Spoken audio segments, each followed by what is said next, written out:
Tenía rato que no venía alguien, bienvenida, nos hacía mucha falta. Amén. Vamos a demorar más de 40 minutos ahí sentaditos. Amén. Gloria a Dios.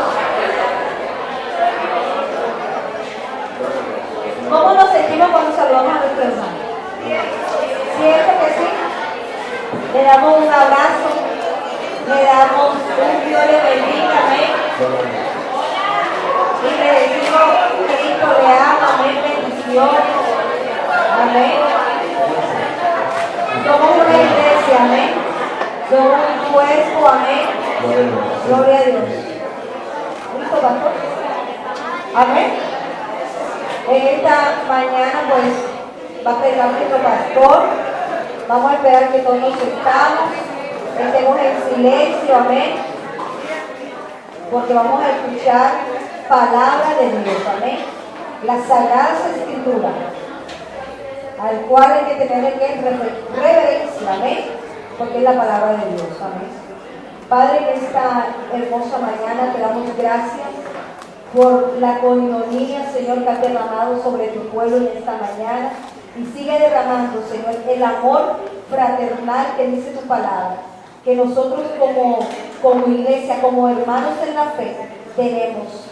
Gracias, Señor, porque tu palabra nos enseña que nos tenemos que amar unos a otros.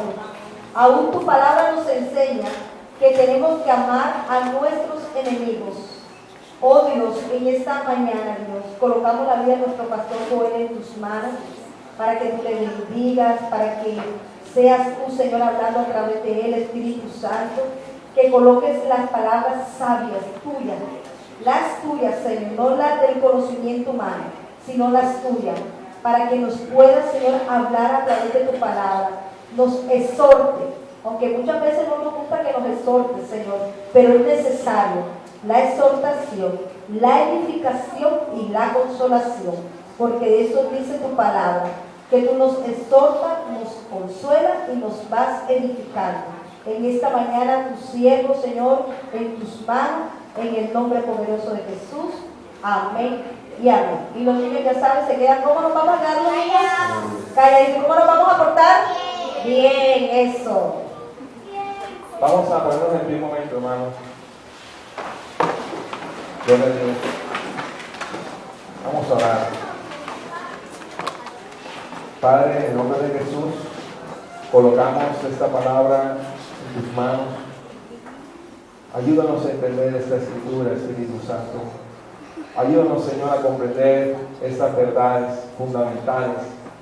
Que en esta mañana, Espíritu de Dios, tú nos enseñes a través de la palabra y podamos cambiar, podamos morir aún a nuestro propio deseo, morir a nuestro propio anhelo, Jesús. Como tu palabra dice, hacer morir pueblo terrenal en nosotros, Señor.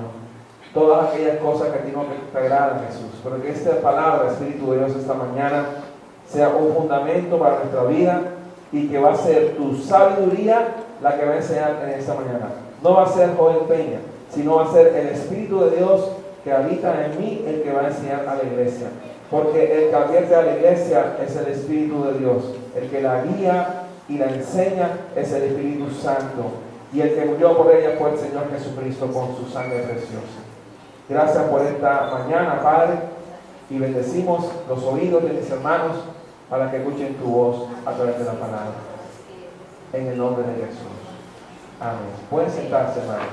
Vamos a buscar en nuestra Biblia en Isaías, capítulo 50, versículo 6. Seguimos manejando una temática y hablábamos el domingo anterior del verdadero Cordero. Amén. ¿Se acuerdan? El verdadero Cordero. Aleluya. ¿Quién es el verdadero Cordero? Amén. Eso lo estamos estudiando todos estos domingos. Y quiero que abras tu Biblia en Isaías capítulo 50, versículo 6. Amén. Isaías 56. Gloria a Dios. Bienaventurados los que estamos esta mañana para escuchar esta palabra.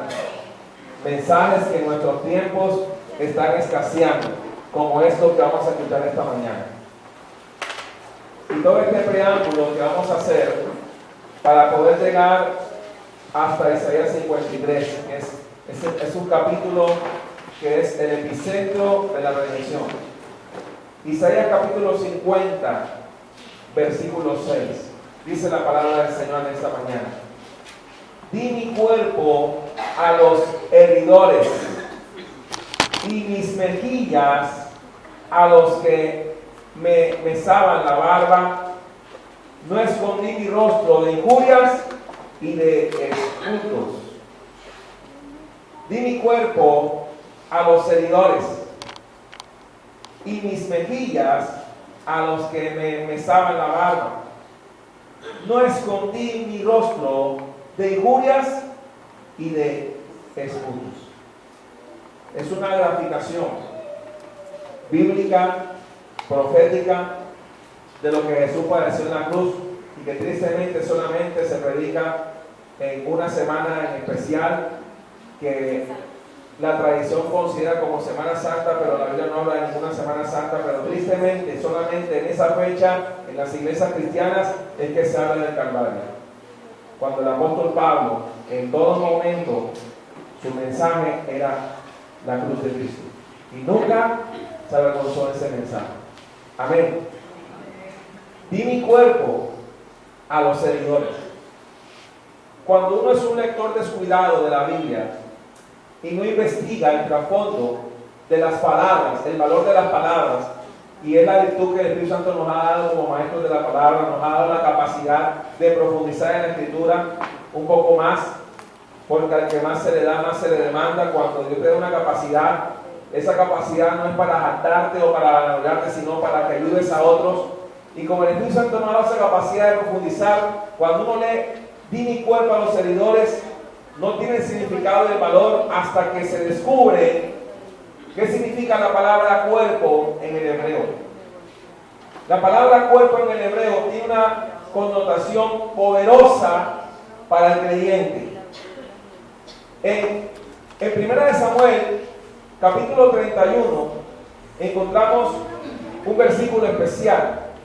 Vamos allá para poder entender esta parte. Vamos a ir a 1 Samuel, capítulo 31. Vamos todos a esa parte para poder entender lo que significa bíblicamente la palabra cuerpo en Isaías 50. En 1 Samuel, capítulo 31,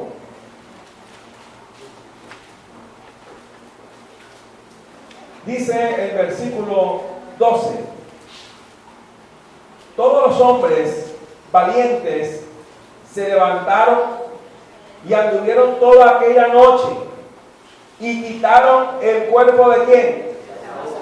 Mire bien la palabra ahí, el cuerpo de Saúl y los cuerpos de sus hijos. ¿De dónde? Del muro de Bet-san. Y viniendo a Jabes, los quemaron allí. Aparece dos veces la palabra cuerpo. La palabra hebrea ahí utilizada, que se va a utilizar cada vez que haya un cadáver, es la palabra Gebillá. Repita conmigo, Gebillá. Esta palabra tenemos que aprenderla para que cada vez que en la Biblia aparezca un cuerpo muerto, va a utilizar la palabra Gebillá, o sea, la palabra para cadáver. Pero esta no es la palabra que usa el profeta Isaías en el capítulo 50. La palabra que Isaías usa en el capítulo 50 es la palabra Geb. Repita conmigo como si fuera Geb. Diga, Geb. No es Gebillá. O sea, Dios no cargó sobre un cadáver el pecado del mundo. Dios cargó sobre un cuerpo que todavía tenía vida dentro el pecado. ¿Entiende la profundidad de lo que acabo de decir? Dios no cargó en un cadáver nuestro pecado, sino que lo cargó sobre alguien que estaba respirando todavía y que en su cuerpo vivo, en su Geb, que es la palabra que aparece en Isaías 50, Él cargó en su Geb, o sea, en su cuerpo aún teniendo aliento dentro, el pecado. Es muy diferente. Cuando volvemos a leer Isaías 50, desde esa perspectiva, versículo 6 dice, di mi cuerpo, o sea, di mi cuerpo con vida dentro, di todo mi cuerpo a los seguidores. Es un versículo solamente. Si nosotros no entendemos este versículo, nunca podremos entender el valor de Isaías 53.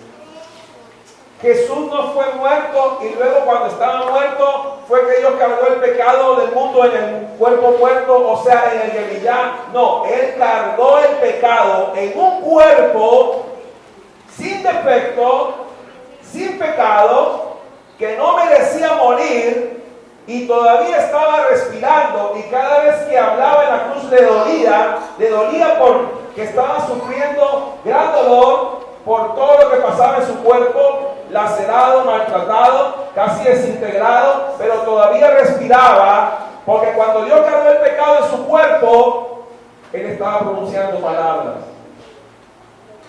Cuando nosotros no entendemos qué fue lo que Él hizo, el mensaje esta mañana se llama así, ¿qué fue lo que Él hizo? Cuando nosotros no entendemos qué fue lo que Él hizo, es por eso que nuestro cristianismo tambalea y trastabillea, y permitimos que la carne y el pecado y el mundo todavía nos dominen, porque no hemos entendido cuánto costó ese sacrificio. Si Jesús es el verdadero Cordero, entonces reconozcamos que Dios cargó en su cuerpo, estando vivo Él, todo nuestro pecado. ¿Crees eso? Porque si no crees eso, no eres cristiano o cristiana. No es que soy cristiano porque Dios me da la provisión de hoy. Eso no es verdad. Y ahorita hermosos los testimonios, pero quiero decirle algo. Lo que nos hace creyentes es confiar en el sacrificio de Cristo. Él tiene cuidado de nosotros todos los días. Esos testimonios ayudan a que los hermanos fortalezcan su fe. Pero esa fe no la genera el testimonio. Esa fe la genera el Espíritu de Dios dentro de nosotros. Si usted no ve la diferencia entre Gebillá y Geb, tiene un problema con la redención. Los cuerpos de Saúl y de sus hijos eran muertos, cadáveres, ya no había vida en ellos, estaban muertos, estaban bien Gebillá. Pero cuando Jesús estaba en el madero, su cuerpo era un Geb, es decir, aún no había salido el espíritu de su cuerpo. Y estando en la condición de siervo, estando en la condición de hombre, doliéndole y sufriendo allí, fue que nos amó. No nos amó solamente cuando estaba libre por Jerusalén y sanaba a los enfermos. Nos amó en el Calvario, en la máxima expresión de amor, en su cuerpo estando vivo. Lo cual no es igual. El pecado era cargado sobre el cordero, pero debía morir. Pero el pecado era cargado sobre un cordero vivo todavía. Por eso en el rito del templo judío y en el tabernáculo había una expresión del sacerdote que ponía su mano sobre la cabeza del cordero diciendo que iba a llevar el pecado. Pero Jesús no era un cordero animal, era un ser humano en el sentido de como hombre, como tú y yo, pero era Dios. Pero le dolía lo que estaba haciendo. El verdadero amor que nos enseña la Biblia es un amor que duele en el sentido de amar hasta la entrega. No es una poesía o una lírica, no es producto de una canción escrita por un hombre. En realidad, Él dio su cuerpo a los seguidores. En Hebreos capítulo 9, búsquenlo. Hebreos capítulo 9, versículo 23. Vamos a dar toda una vuelta para aterrizar en Isaías 53. Antes de leerlo hay que valorarlo. Hebreos capítulo 9, versículo 23. Dice así la palabra de Dios esta mañana. Hebreos capítulo 9, versículo 23.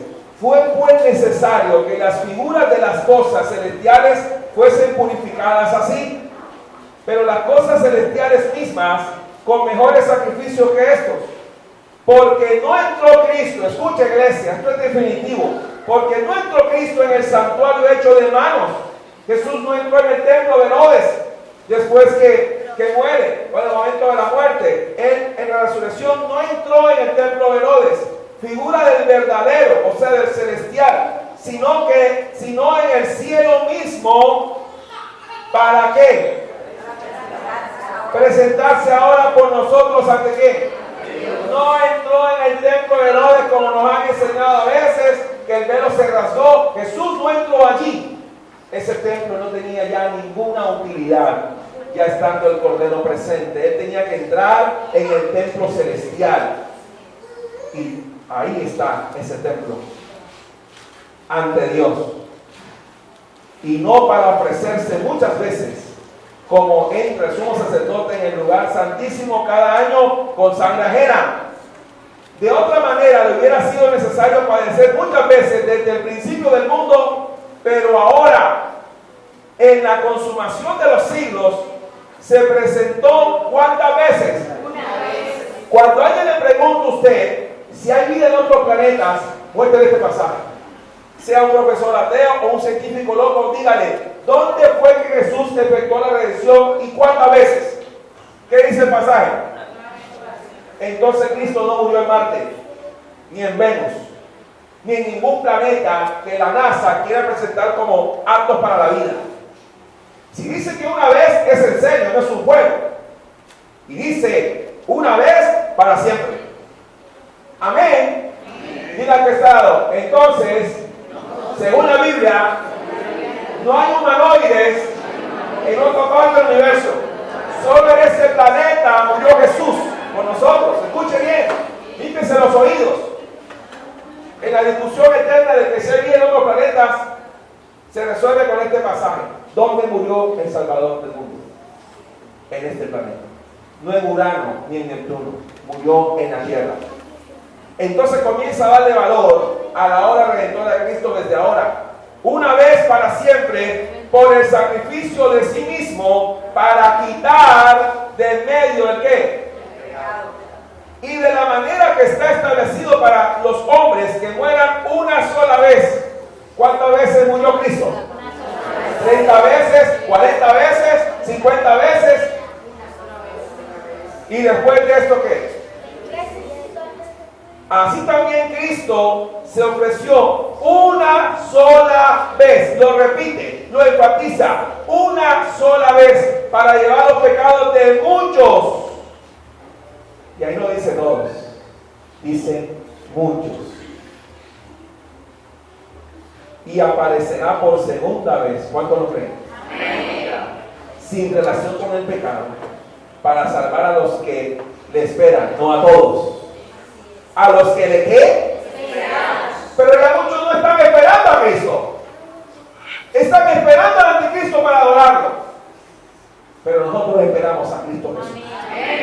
Porque la ley, teniendo la sombra de los bienes venideros, no la imagen misma de las cosas, nunca puede, por los mismos sacrificios que se ofrecen, y estaba en pie el templo cuando escribieron esta carta, continuamente cada año, hacer perfecto a los que se acercan. Otro dato interesante, la Pascua era una fiesta anual, no era todos los meses. Ahorita vamos a leerlo con más profundidad. Cada año, hacer perfecto a los que se acercan. De otra manera, cesarían de ofrecerse, pues los que tributan este culto, limpios una vez, no tendrían ya más conciencia del pecado. Pero en estos sacrificios, cada año era anual, se hace memoria de los pecados, porque la sangre de los toros y de los machos cabríos no puede quitar ¿qué? No puede. Por lo cual, entrando en el mundo, dice, escuche cómo el Altísimo introdujo al Hijo en el mundo, a su primogénito. Entrando en el mundo dice, sacrificio y ofrenda no quisiste, mas me preparaste ¿qué? Recuerda lo que le dijimos ahorita. Un cuerpo, pero aún estaba dentro la vida. Un cuerpo, pero no era un cadáver. Dios preparó un cuerpo. Desde que nació de María, ese cuerpo estaba preparado para cargar sobre él el pecado nuestro. Yo quiero que Dios salga por esa puerta apasionado por lo que hizo en la cruz. Y jamás lo olvides.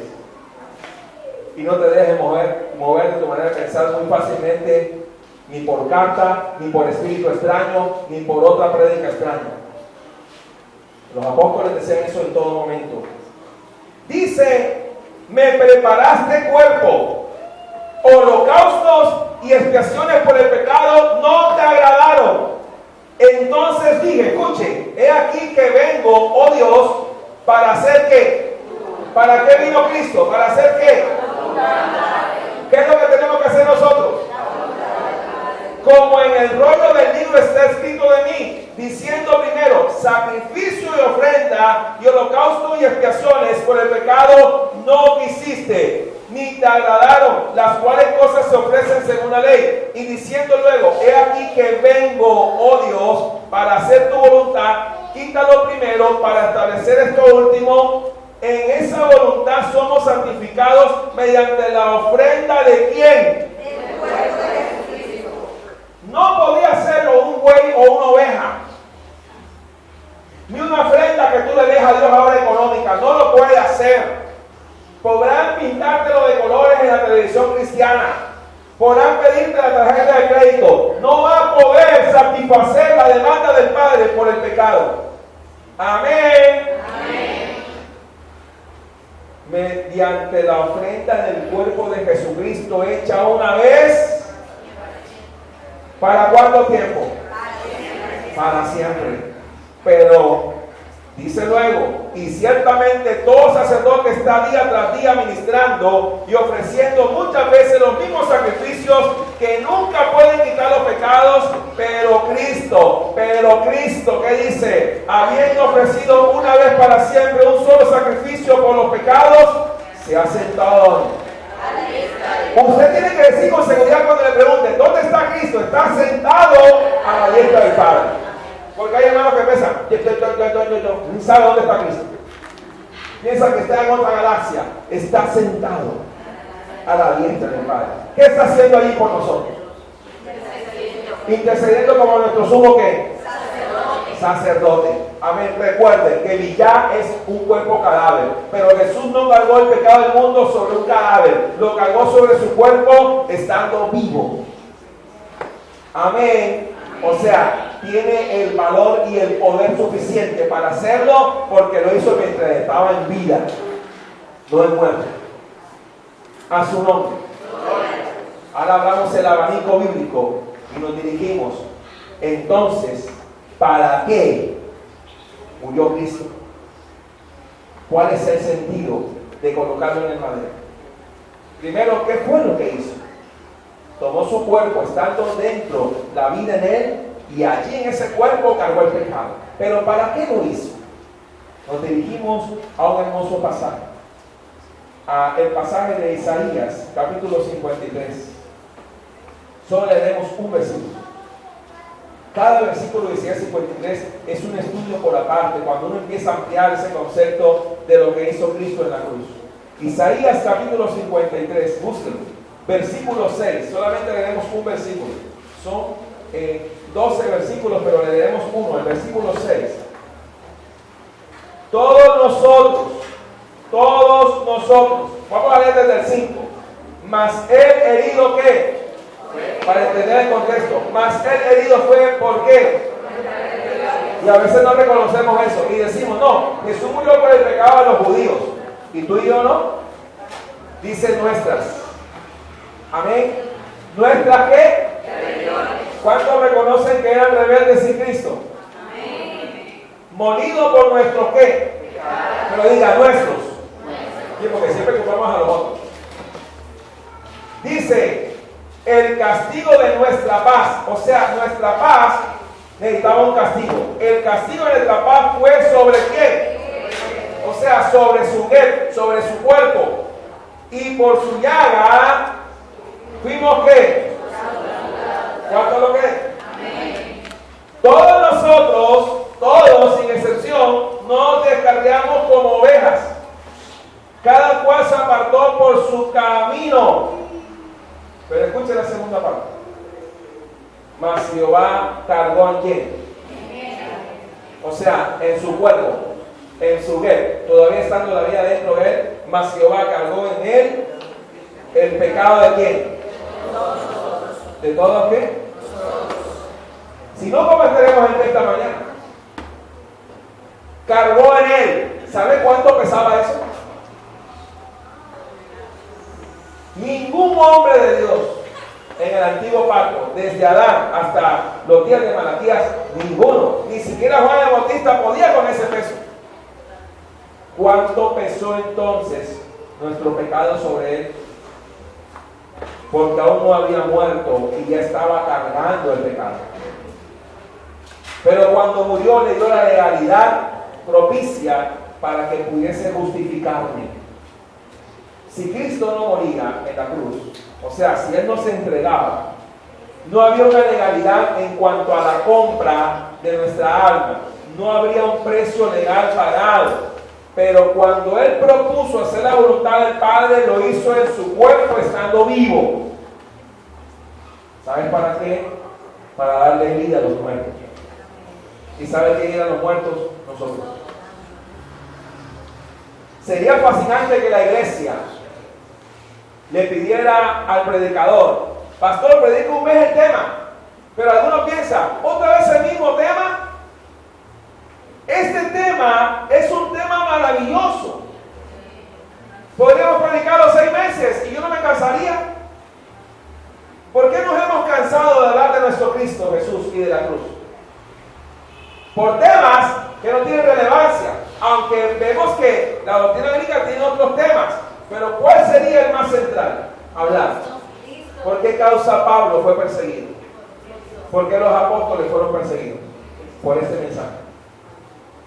Entonces la iglesia, hay que reconocer que se ha avergonzado del evangelio.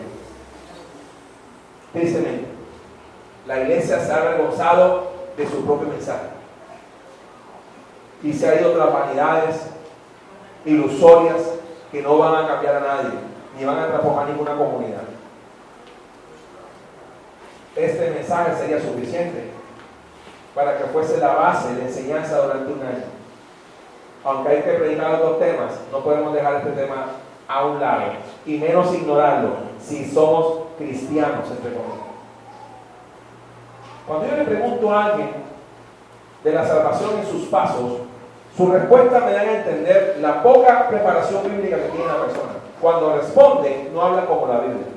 Habla como conceptos humanos, pero no menciona versículos. Y tenemos que desarrollar como iglesia respuestas bíblicas. Y hay que estudiar, y hay que indagar, hay que trasnocharse, hay que quemarse las pestañas en el libro y comenzar a mirar cuáles son los puntos principales de la doctrina de la salvación. Eso te va a hacer más fuerte espiritualmente, créeme. Pero ¿para qué hizo eso? Primera de Pedro capítulo 2.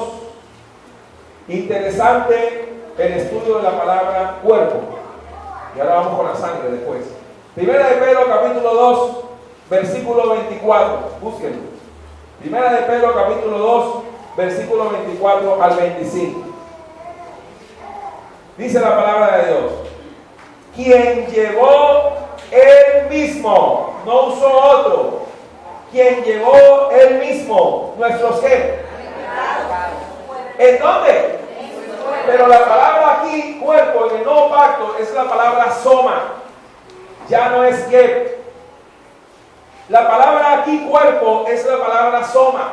O sea, él llevó en su soma, en su cuerpo, ¿qué llevó? Sobre el madero, especifica. ¿Dónde estuvo el cuerpo? En el madero, para que nosotros, estando muertos a los pecados, vivamos ¿a qué?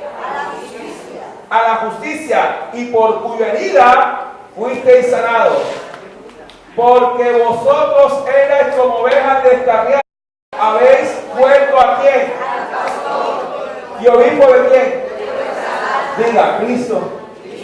¿Quién es el más interesado en Jesús? Él usó a mis padres, me está usando a mí ahora, adelante no sé quién usará, pero es Él el que está interesado en salvarnos. ¿Por qué creen que cada vez que subimos aquí, le pedimos al Señor, qué palabra quieres para la iglesia? No para entretenerlos. ¿Qué les quieres tú enseñar hoy, Jesús, a esta iglesia? ¿Qué verdad fundamental quieres transmitir? Esa debe ser la oración de todo predicador que sube a este mundo. No vienes aquí a entretener a nadie, ni para que la gente se sienta bien en esta iglesia. Al contrario, si todos los domingos nos confronta la palabra, es mejor. Porque entonces estaremos despiertos y no dormidos espiritualmente. Estaremos velando. Pero no ignores que el pecado te está acechando todos los días. Y está a la puerta. Usted sale ahí en la puerta abierta y ya. La tentación. Circuncida tu carne. Esfuérzate y sé valiente. En el hebreo hay una utilización de la palabra sangre y la palabra cuerpo en combinación. Cuando en la Biblia, en el Antiguo Pacto, es decir, de Génesis a Malaquías, aparezca la palabra cuerpo, pero tenga vida dentro, es griego. Pero lo extraño es que la palabra sangre es la palabra dan, o sea, D-A-N, no dan, porque D-A-N es juez, pero dan, o sea, D-A-N es sangre, y la palabra griega es haima. Pero lo interesante es que mientras el que tenía sangre dentro, fue que Cristo cargó el pecado. O sea, mientras todavía tenía sangre en su cuerpo, Él cargó el pecado del mundo. Interesante. No es un cadáver desangrado. Pero en realidad, cuando Jesús derramó su sangre, después que murió, en realidad ese cuerpo quedó sin sangre. Se desangró. ¿Y luego qué hizo? Entregó el Espíritu. ¿Y qué le dijo al Padre? ¿Y qué dijo? ¿Cuáles fueron las últimas palabras de Jesús? ¿Cómo? ¿En tus manos? ¿Encomiendo qué? Fue lo último que dijo. Listo. Se fue. Efectuó la redención. Pero en realidad, teológicamente, Jesús mismo explica que nadie podía quitarle la vida. Él la ponía para volver a tomar. O sea, no pongamos a Jesús como lo han puesto los papas actualmente. Es triste escuchar a creyentes creer lo que el Papa hace poco dijo, del fracaso de la cruz. ¿Cuál fracaso? ¿De qué? Usted ya no puede ser católico romano si cree en la Biblia. Usted debe ser cristiano que cree el fundamento de la cruz. Si usted entra aquí a este lugar y ya han pasado 20 prédicas, ya no debería ser cristiano, no debería ser católico romano, debería ser cristiano en Cristo, creyente en Cristo. Saca todo vestigio del romanismo que está en tu vida en este momento. Sácalo. A través de las enseñanzas tendrán que salir de tu vida. Porque es lo que la palabra revela y enseña, no lo que los hombres dicen. ¿Cuál fracaso de la cruz? Si al contrario, allí está la grandeza del Mesías, el que tenía poder para poner la vida y para volverla a tomar. Él dijo que nadie se la podía quitar, es decir, que Él puso su vida en expiación por la nuestra. Pero estando su cuerpo con todas sus facultades, se entregó por nosotros. A su nombre. La Biblia dice que la salvación es por fe y gracia.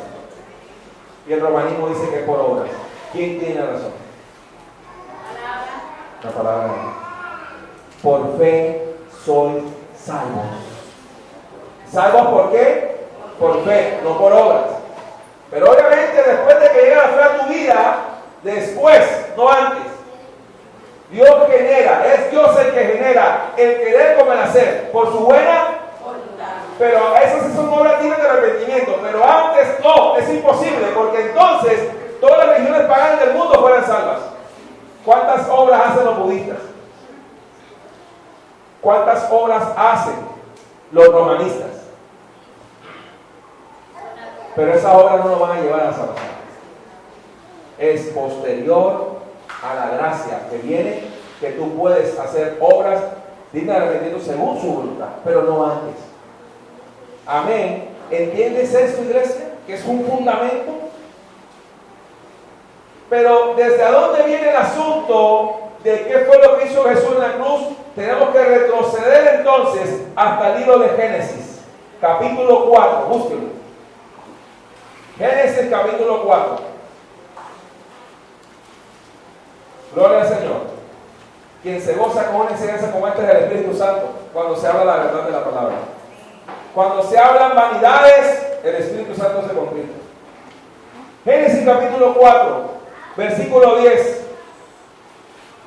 Y él le dijo, o sea, Dios le dijo a Caín, y él le dijo, ¿qué has hecho?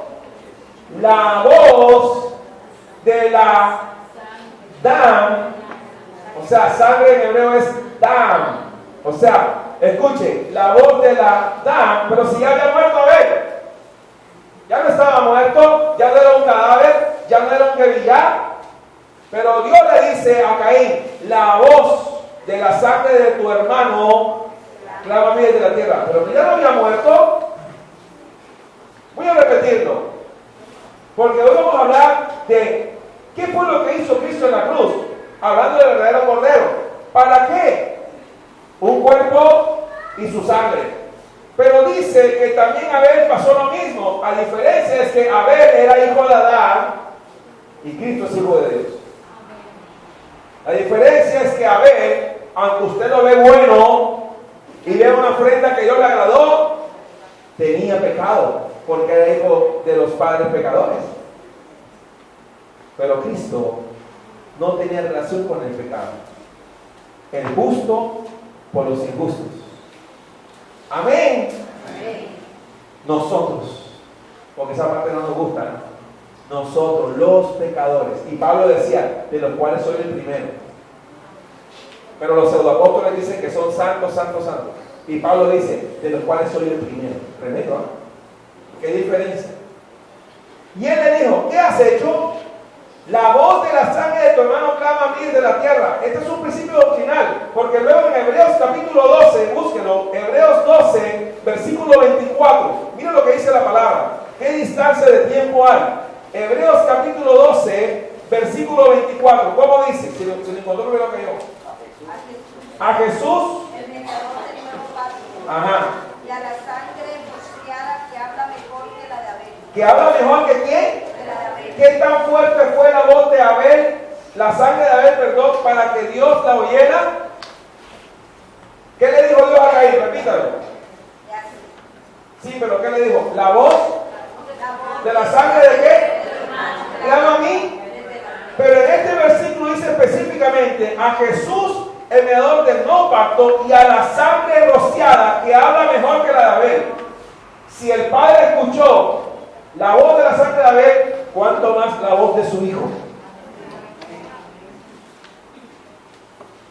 Que en su qué derramó su dam para poder introducirnos en su reino legalmente. Si no era imposible, por más bueyes que matásemos u ovejas u ofrendas que diéramos, no podríamos entrar al reino celestial. Entonces hay una frase que se ha vuelto coloquial en la iglesia y en los que desconocen la doctrina bíblica, y todo muerto que se muere dice, Dios lo tenga en su santa gloria. ¿Cómo? Solamente los que confiaron en la sangre de Cristo. Dejemos de repetir como loro frases de Facebook o de internet. Para poder entrar, ¿qué hay que hacer? Jesús dijo en Marcos 13:13, mas el que persevera hasta el fin, este será. ¿Cómo hace con ese pasaje? ¿Lo retiras de la Biblia? Y entonces alguien que ha pecado toda la vida, ¿lo vas a meter al cielo? Según tú. Pues Dios no lo tiene en su santa gloria. Si la persona no confía en Jesús y la gracia de Dios no se reveló a su vida, ¿sabes dónde está? En el infierno.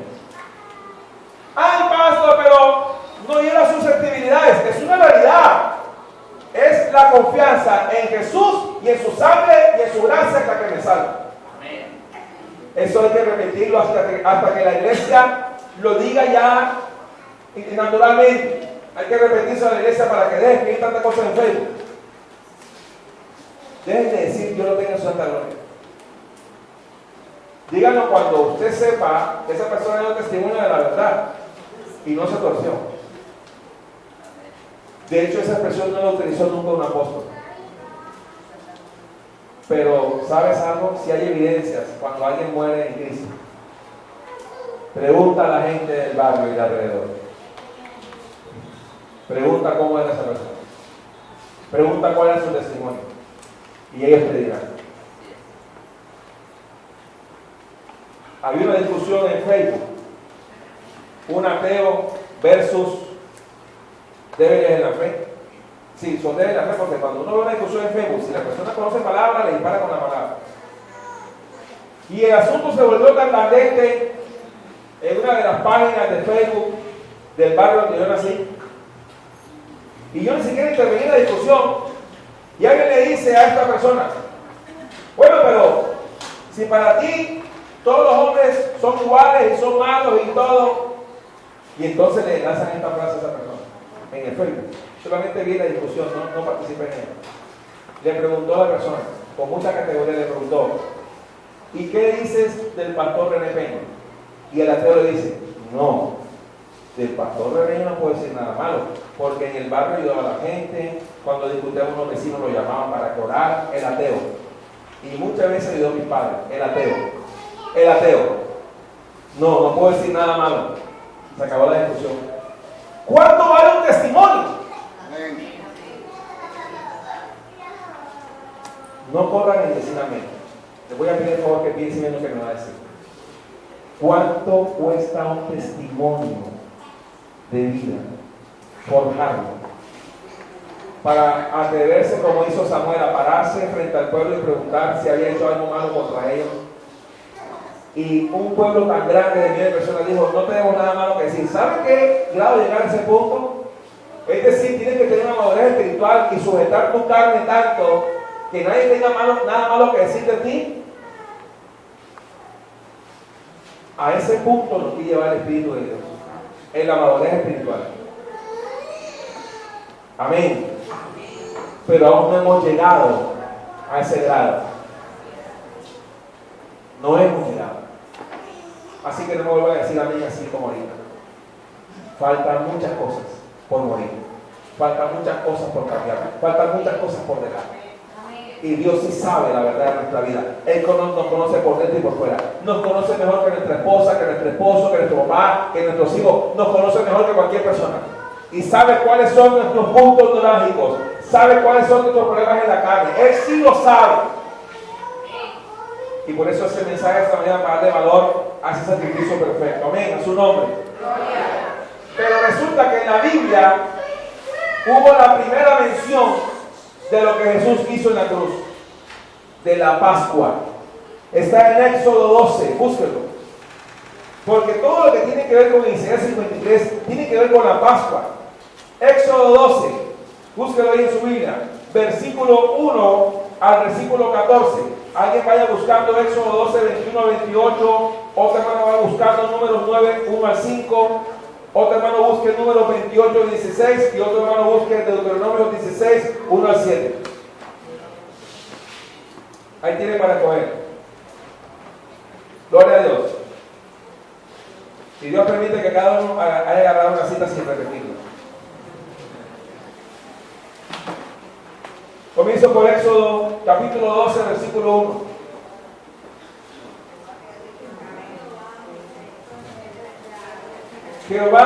Habló Jehová a qué? Y a Aarón, en la tierra de qué? Diciendo, escuche, la primera vez que se va a realizar una Pascua es esta. Los demás sacrificios antes de esto no eran como la Pascua. Desde los días de los patriarcas, desde los días de Abel, hasta los días de Moisés, no hubo Pascua. Es extraño, ¿no? Pero Dios instauró la Pascua porque Él tiene que colocar a su hijo en la cruz. En una buena hermenéutica que usted debe hacer, debe entender que la ofrenda de Abel hasta las ofrendas de los patriarcas no eran igual a la Pascua, en el sentido espiritual. Porque desde Éxodo 12 es que empieza la Pascua. y tiene una escena especial. ¿De dónde los va a sacar Dios? De Egipto. ¿Se da cuenta? Por eso la Pascua es especial en cuanto a la redención. Es el símbolo que utilizó Dios. Diciendo, este mes, ojo, este mes os será principio de los meses, o sea, el primer mes, Abib. Para vosotros será este el primero en los meses del año. O sea, iba a ser una fiesta anual. Hablad a toda la congregación de Israel diciendo, en el 10 de este mes, da la fecha exacta, tómese cada uno que, según la familia de los padres, un cordero por familia. Escuchen.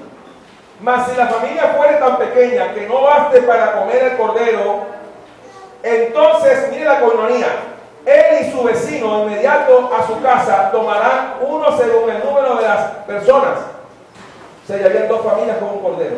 Conforme al comer de cada hombre, haréis la cuenta sobre el cordero, o sea, las piezas o las presas, como llamamos acá. El animal será ¿qué? Sin defecto. O las cualidades especiales que Dios decidió para la Pascua. El animal será sin defecto, macho de 1 año. Lo tomaréis de las ovejas o de las ¿qué? Y lo guardaréis hasta el día ¿qué? Eso era un reloj, hasta el 14 de este mes. Y lo inmolará toda la congregación del pueblo de Israel entre ¿qué? Ese es un tiempo judío. El día judío comienza a las 6 de la tarde. Entonces hay un tiempo que se considera entre las 2 tardes. El momento del sacrificio durante Israel durante toda la época. Desde las 3 de la tarde hasta las 6 de la tarde. Había un tiempo de sacrificio. Y se le conocía como las 2 tardes. Cuando Jesús estuvo en la cruz, el tiempo crucial fue a las 3 de la tarde. Porque en todos los pasajes que están correlativos habla de la hora del sacrificio y sabe a qué hora se hacía. Se hacía a las 3 de la tarde. Escuchen este pasaje que es especial. Dice entre las 2 tardes, y tomarán de la sangre y la pondrán ¿dónde? Los 2 postes y en él de las casas, el dintel en que lo han de comer. O sea, tenía que haber una marca de sangre, una evidencia o una señal. Y aquella noche comerán la carne asada al fuego y panes sin levadura con hierbas amargas lo comerán. Ninguna cosa comeréis de él cruda ni cocida en agua. ¿Y qué hacían los hijos de Elí? Sacaban la carne cruda, terrible, sino asada al fuego, su cabeza con sus pies y sus entrañas. Ninguna cosa dejaréis de él hasta la mañana, y lo que quedare hasta la mañana, ¿qué había que hacer? Y lo comeréis así, escuchen, ceñido vuestro lomo, o sea, vestidos, y era de noche, vuestro calzado en vuestros pies, o sea, pies cambiaditos, y vuestro bordón en vuestra mano, y lo comeréis como... Alce la mano los que comen lento aquí. No servía para la Pascua, dale. O sea, ustedes comen bastante, pero comen despacio, ¿cierto? ¿Qué hubiesen hecho los días de la Pascua? La otra que era comer rápido. Le tocaba. ¿Cuántos comen rápido? Ok, bien, no se sienta mal. Pero ellos tienen que comer apresuradamente, dice el texto. Pero ¿saben por qué? Porque no se iban a quedar. Como tampoco nosotros somos del mundo. Amén. No nos vamos a quedar aquí. Amén. Pero el Cristo quiere que te quedes. Qué terrible. Ellos no se iban a quedar en Egipto, como tampoco nosotros somos del mundo. Miren lo que dice la palabra. La comeréis apresuradamente. Es la Pascua de ¿quién? No de Moisés, por favor. La Pascua de Jehová. Pues yo pasaré aquella noche por la tierra de Egipto y heriré a todo primogénito en la tierra de Egipto, así de los hombres como de las bestias. Y ejecutaré mis juicios en todos los dioses de Egipto, yo Jehová. Versículo 21. Y Moisés convocó a todos los ancianos de Israel y les dijo: sacad y tomad corderos por vuestras familias y sacrificad la Pascua. Y tomad un manojo de hisopo y mojadlo en la sangre que estará en un lebrillo, y untad el dintel y los 2 postes con la sangre que estará en el lebrillo. Y ninguno de vosotros salga de las puertas de su casa hasta la mañana, porque Jehová pasará hiriendo a los egipcios.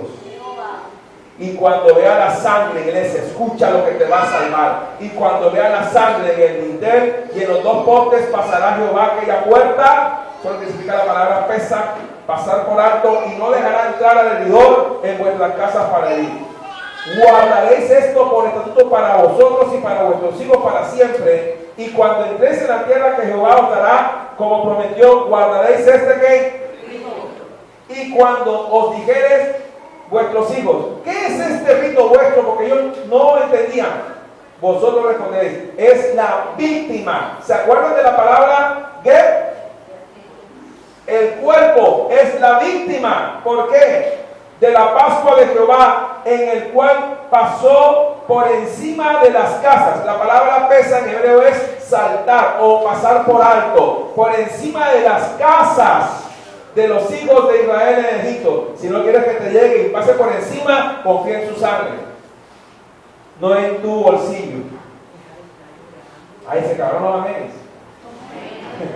No puedes confiar en tu bolsillo para salvación, tienes que confiar en la sangre de Cristo, porque eso es lo que predican hoy en día. ¿Está escuchando? Y libró nuestras casas. Yo quiero que Dios libre mi casa también. Entonces el pueblo se inclinó y adoró, y los hijos de Israel fueron e hicieron puntualmente así como que Jehová había mandado a quien. Esa fue la primera Pascua de Israel. La segunda fue en Números 9, 1 al 5. ¿Qué dice?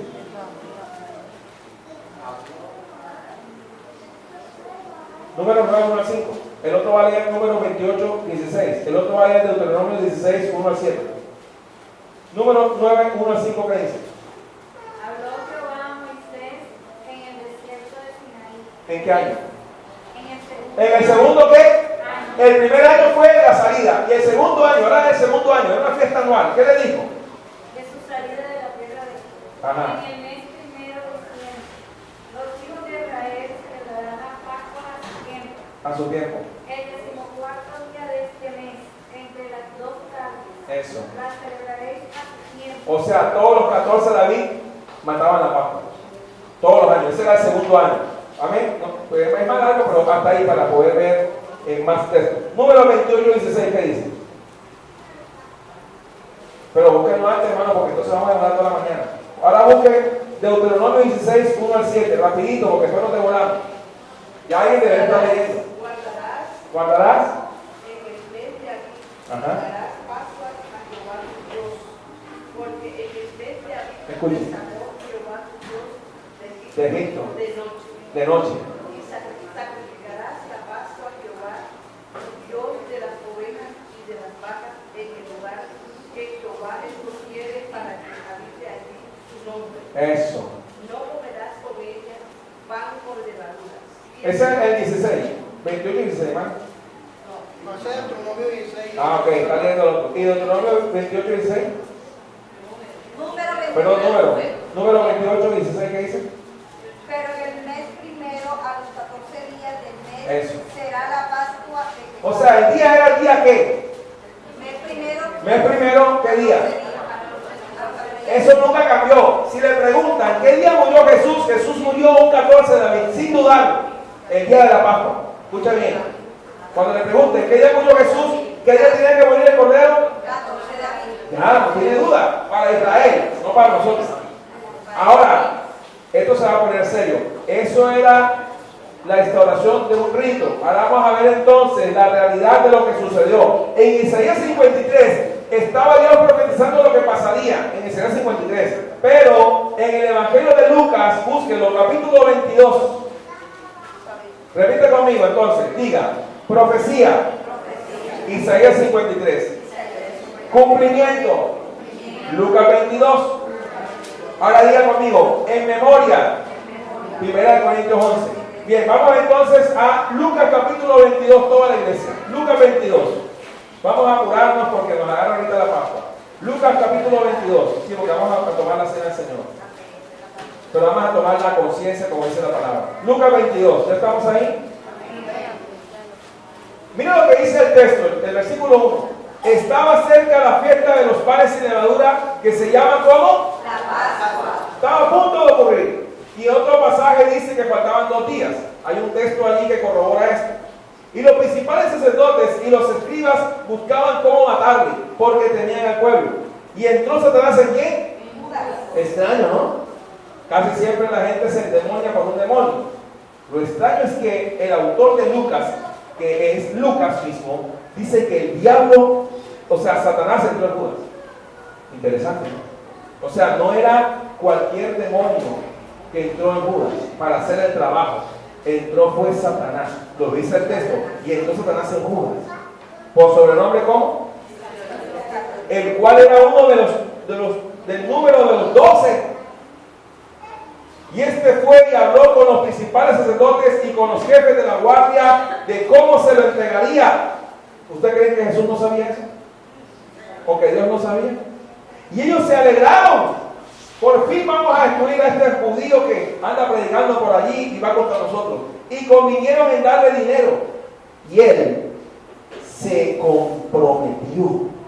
Lucas usa unas palabras especiales. Él se comprometió y buscaba una oportunidad para entregárselo a espaldas del pueblo. ¿Qué hizo Judas? Se comprometió para el hermano. Piensa.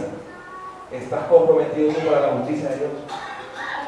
Llegó el día de los panes sin levadura. O sea, ¿qué día? En el cual era necesario sacrificar el cordero de qué? Entonces, ¿qué día era? 14 de abril. Y Jesús envió a Pedro y a Juan diciendo: id preparados la Pascua para que la comamos. Lo que usted no sabe es qué horas son en el texto. El día comienza a las 6 de la tarde. ¿Entendió? O sea, el día judío comienza a las 6 de la tarde y terminaba a las 6 de la tarde del día siguiente. O sea, todo ese 14, desde esa tarde, noche, madrugada, ¿ya entendió? Mañana, esa hora, el que estaba en la cruz. Y se cerró el 14 de abril a las 6 de la tarde de ese día. O sea, todo ese abril, usted va a leerlo en casa, estúdielo. Todo el 14, de las 6 de la tarde hasta las 6 de la tarde, de donde terminaba el día, fue todo este proceso. Durante 24 horas. Por eso cuando usted hace cálculos sin estudiar la Biblia no le dan las cuentas. Ese día, todo, que era de 6 de la tarde hasta las otras 6 de la tarde, era 14 de abril. La Pascua entre las dos tardes. Pero a la hora que comenzó el rito no era el tiempo. Entonces esto se extiende. Esto es un estudio que hay que hacer con el tiempo judío. Miren lo que pasa. ¿Dónde va a comer Jesús la Pascua? Resulta que Jesús hizo algo extraño. ¿Dónde debía comerse la Pascua? Es la pregunta. ¿Dónde fue que Jesús la mandó a hacer? No buscó la casa de ninguno de sus discípulos. Extraño, era la casa de otro. Ahora, si usted es sumo sacerdote y los sacerdotes tenían todo el dominio del templo, ¿cómo vieron ese acto de Jesús? Como un reto. O sea, va a comer la Pascua fuera de nuestro círculo religioso.